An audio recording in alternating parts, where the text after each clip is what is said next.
perlu kita akan sidak di tempat-tempat mereka biasa menjual babi. Bisa? Bisa? Bisa? Cocok? Bentuk tim. Cocok, cocok, cocok. Bentuk tim meledak. Apa pula bentuk-bentuk tim ibu ini? Bu, perkuat imanmu. Kau urus anak cucu, Bu, suami, ya, keluarga ibu. Nggak usah dulu babi itu dulu ibu urus. Sampai bentuk tim. Yang masalah bagi kami, ketika kalian menjual babi di masjid. Tungki kau ya. Baru pagi-pagi pun aku udah mendapat postingan seperti ini. Bisa-bisanya kau jadi tua-tua bersandiwara. Tidak melarang makan daging babi. Kau bilang pula ngomong. Baru Siregar kau. Memalukan marga Siregar. Tidak suka ketika menjual daging babi di depan masjid. Longor. Kalau kami jualan di depan masjid atau di samping masjid, siapa yang beli, Longor? Kami pun punya akal sehat. Nggak bakalan kami jualan daging babi di samping masjid atau di depan masjid. Siapa yang beli? Udah tahu kami, kalian tidak membeli dan tidak memakan daging babi. Kenapa pula lah kami datang ke samping masjid itu untuk berjualan daging babi? Aduh, tua-tua bersandiwara pun pintar. Nggak tahu kau berbicara. Sejak kapan kami orang Kristen ini menjualan di depan masjid, Longor, Tungki? Sakit kali hatiku mendengarkannya kau berbicara. Kami berjualan daging babi di depan masjid. Aduh, logika kau sedikit berpikir. Bisa-bisanya mulutmu itu membilangkan kami berjualan dekat masjid ataupun di depan masjid. Sejak kapan? Tua-tua berpikir sedikitlah. Memalukan kau. Kau seharusnya sebagai contoh untuk panutan. Kau tutupi semua aurat tubuhmu itu. Tapi mulutmu macam iblis ngomong. Yang tidak ada pun kau bisa buat-buat. Kurasa semuanya mata manusia melihat kalau orang Kristen ini tidak akan pernah menjual daging babi dekat masjid. Karena udah pasti nggak ada yang membeli. Siapa yang membeli? Kau yang diharapkan membeli daging babi itu. Kalau udah taunya kami nggak kau makan daging babi, ya pastilah kami jualan di dekat pasar. Yang banyak mayoritas Kristennya. Bukan yang banyak mayoritas Muslim. Bijak-bijaklah kau berbicara ya. Longor kau. Tungki kau memang ya. Tua-tua nggak bisa diharapkan. Cara bicaramu melebihi setan. Bisa pula kau bersandiwara kami berjualan daging babi di depan masjid. Ketika kalau kalian mau makan daging babi kami tidak melarang. Tapi ketika kalian berjualan dekat masjid ataupun depan masjid, hoi Longor, mimpi kau bangun, nanti ketinggian kau bermimpi jatuh. Aku kerjakanlah kerjaanku, nggak masuk akal lagi cara bicaramu itu. Memang Longor kau, Tungki kau, tua-tua nggak bisa diharapkan. Dan B2 atau Bebong di Kota Medan pada saat minggu lalu dan sudah. Dalam video ini saya membahas kembali masalah viralnya penjualan B2 atau Bebong di Kota Medan pada saat minggu lalu dan sudah selesai sebenarnya karena sudah ada keputusan dari wali kota yang mengizinkan kembali penjualan B2 atau Bebong di Kota Medan. Tapi sekarang viral lagi karena apa? Masih ada ulah-ulah orang-orang intoleran yang tidak baik dan tidak bertanggung jawab akan hal itu. Share videonya teman-teman ya. Biar kita bahas dulu harusnya seperti apa sih sebenarnya hidup bernegara dan berbangsa serta beragama tersebut. Nah, pada dasarnya di negara kita ini tidak dibutuhkan orang-orang yang intoleran. Tempat orang-orang intoleran sebenarnya bukan di Indonesia ya. Karena yang kita hidup bernegara dan berbangsa itu harusnya hidup berdampingan, bertoleransi, saling mengerti, saling memahami, supaya bangsa ini dan ekonominya bisa hidup ke depan dengan kemajuan yang baik demi kesejahteraan masyarakat dimanapun seluruh Indonesia.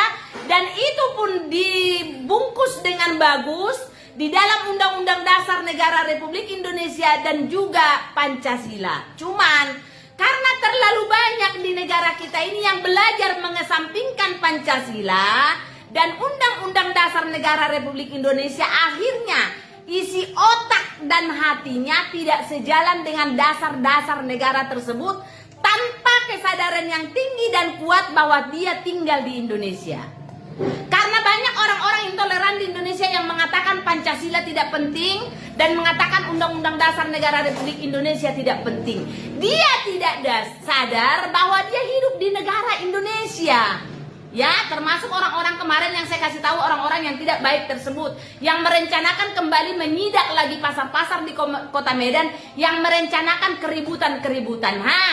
Saya kasih tahu, pada dasarnya kalau saya berpuasa, karena kami orang Nasrani juga berpuasa ya, kami orang Nasrani juga berpuasa, cuman kalau kami Nasrani berpuasa, tidak boleh kita mengabarkan kepada orang-orang atau siapapun kalau saya sedang berpuasa. Karena urusan berpuasa itu bukan urusan dengan makanan, bukan urusan dengan manusia, apalagi urusan dengan babi. Gak ada urusannya itu. Urusan berpuasa itu adalah kepribadian saya, karena saya merindukan nanti surga yang kekal, melalui kelakuan saya di dalam agama saya, dan hubungannya sebenarnya hanyalah kepada Tuhan Sang Pencipta. Bukan kepada manusia, bukan kepada dunia, bukan kepada makanan, bukan kepada minuman, bukan kepada nasi, dan bukan pula apalagi B2. Ya, sangat jauh banget sih, kecil banget, kerdil banget kita karena berdua puasa kita terganggu. Saya pribadi kalau berpuasa, kita kalau berpuasa itu 24 jam, ya. Kalau berpuasa ibarat kata melihat apapun yang ada di depanku, kalau hati pikiranku memang mutlak tujuan saya ingin berpuasa kepada Tuhan Sang Pencipta demi agama saya, apapun berada di depan saya ini, apapun berada di depan mulut saya ini, sekalipun saya terasa sangat haus atau lapar, itu tidak akan tergoda. Itulah puasa yang benar. Ya, bukan orang berjualan B2 di pasar, bukan orang jualan takjil, bukan orang jualan ini, tidak, nggak ada hubungannya itu. Tidak ada sedikit pun kita terpengaruh kalau memang hati dan niat kita itu berpuasa mantap hanya kepada Tuhan Sang Pencipta. Jadi kalau ada orang-orang yang merasa terganggu dengan penjualan B2, penjualan makanan, apalagi makan minum di depanmu, namanya kita bukan berpuasa. Hati, pikiran, dan niat kita belum full untuk berpuasa tersebut, itu namanya kita ikut-ikutan ya. Jadi untuk teman-temanku yang intoleran, yang tidak menginginkan adanya perjualan B2 di Medan, kamu tidak bisa tinggal di Medan, tidak layak. Dan puasamu sebenarnya juga tidak layak karena kamu merasa terganggu dengan perjualan B2. B2 itu kan buat kamu haram, ngapain kau bahas-bahas masalah B2?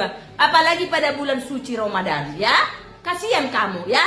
Oke teman-teman, share videonya, jauhkan orang-orang yang intoleran karena itu tidak kita butuhkan di negara Indonesia. Kamu jangan pernah mengkhianatin atau tidak merasa terima kasih pada orang yang pernah menolong kamu. Atau orang yang pernah berbuat baik sama kamu. Ingat itu. Setelah dia makan siang dengan Bapak Halak kita, tokoh Batak dan tokoh nasional, ya.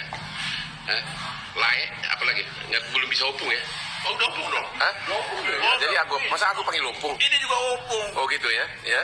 Dengan para deputi-deputi yang keren, ya. Menko Marves. Para 7 deh. Hah? Udah ke pula 7. Para 7 ya? Waduh. Apa? Itulah kehebatannya, coba lihat. Lebih gagah dari Hotman. Coba. Berapa sekarang? 76 coba. Saya nggak boleh kasih tahu umur.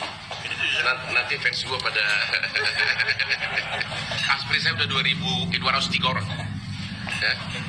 Coba ini katanya olahraganya cuman apa? Treadmill. Itu doang ya. Treadmill, beban sama stretching. Oh begitu ya. Ya. Tapi dulu memang waktu jadi tentara memang sudah fisiknya sudah kuat. Sudah kuat ya. Ya. Salah satu olahraganya Bekerja ya, oke. Kalau orang Batak bilang, kami berdua boleh disebutkan Tobus nama Ngaratoi. Coba terjemahkan dulu, Pak. Pokoknya puas merantau itu. Udah berhasil. Itu dia, Tobus nama Ngaratoi. Ya, 2 putra Batak, ya, jadi putra nasional. Aku udah berhasil nggak sih menurut Bapak? Oh, sudah. Thank you. kasih makan nih ya di kantor beliau. Yuk. Perkara daging babi trending lagi di kota Medan gara-gara statement ibu ini. Jadi beliau itu mengatakan katanya akan membentuk tim untuk menyidak langsung para pedagang babi. Yang jadi pertanyaanku adalah, kenapa sih begitu ngototnya kita meminta agar pedagang babi itu ditertibkan? Hah? Sebenarnya keuntungan buat kita itu apa? Dan kita itu dirugikan dari segi mananya? Kita itu nggak punya hak loh menertibkan langsung para pedagang babi, karena takutnya terjadi kericuhan. Karena itu wewenang dan tugas dari pemerintahan kota Medan. Tapi kan kemarin udah jelas bahwasanya wali kota Medan itu bakalan merevisi tentang surat edaran tersebut. Jadi untuk apa kita ributkan lagi? Kita tunggu aja hasil selanjutnya ya. Seharusnya bulan puasa ini kita yang memberi kedamaian, malah kita pula yang bikin kericuhan. Ini sikap-sikap seperti inilah yang menunjukkan sikap arogansi kita terhadap golongan yang lain.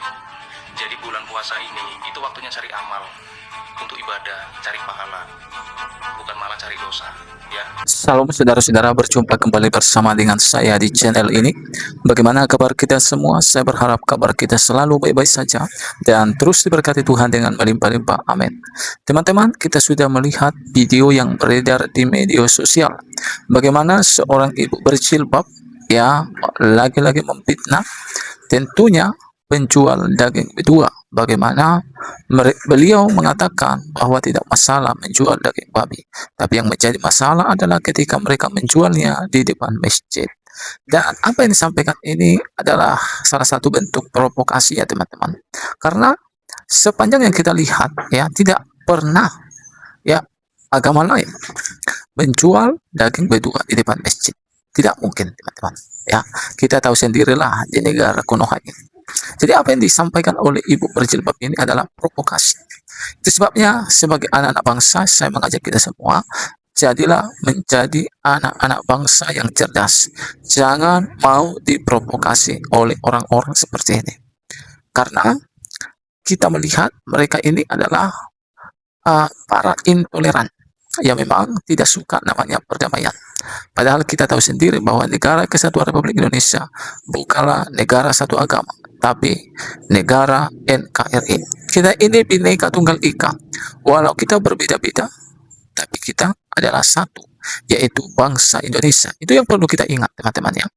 Dan teman-teman, saya juga mau menyampaikan kepada kita semua, ya, apapun agama kita, apapun ras kita, apapun suku kita, marilah saling menjaga ya.